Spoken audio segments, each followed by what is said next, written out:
Добрый день. Сегодня поговорим о Казахстане, в котором я родился, в городе Петропавловске, в Северном Казахстане.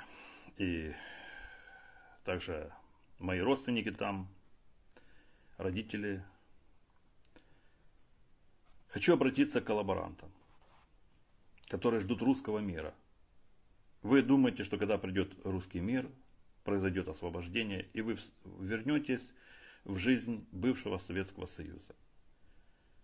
Знаете, так думал Иуда, который воровал деньги с ящика у Иисуса Христа. Также и коллаборанты. Они пользуются льготами Казахстана, они пользуются благами Казахстана. Но другой рукой они берут деньги, 30 серебряников, деньги Иуды Искариота, который предал за 30 серебряников Иисуса Христа. Но он взял эти деньги, но не воспользовался. Точно так же и вы. Как в Украине.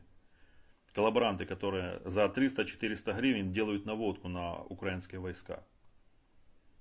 Их дома разрушены российскими войсками. Пророссийский депутат в Буче был коллаборант. Был убит русскими во время застолья, пьянки. И вы, как Иуда, как этот депутат, вы не воспользуетесь теми благами. Родственники ваши будут убиты, дочери изнасилованы.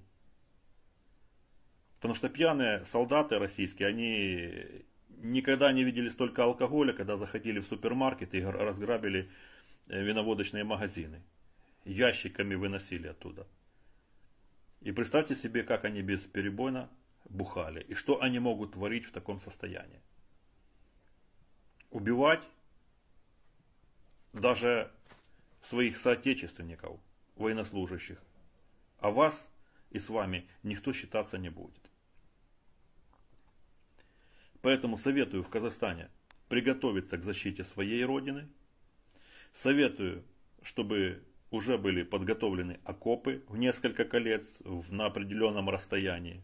Но это все равно будет уязвимо для Буратино. Потому что нет спасения, нет такой окопы, которая от Буратино бы помогала. Также должно быть дальнобойное вооружение, где-то 300-500 километров.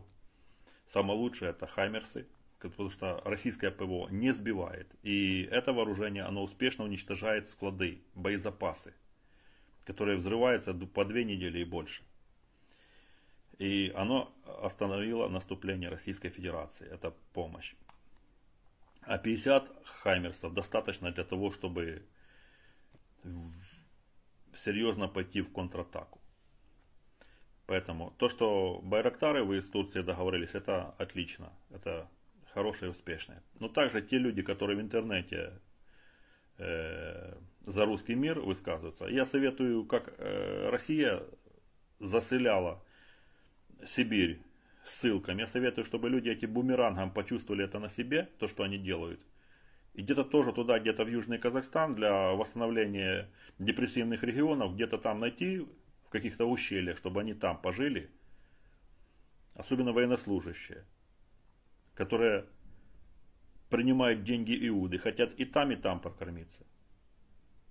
Поэтому будьте бдительны и внимательны.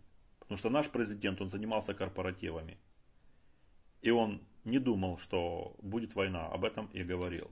Но я хочу сказать, когда рядом с тобой живет бешеная собака, не надо думать, что твоего ребенка не покусает. Нужно принимать меры о защите своей семьи, своего дома. Всем пока.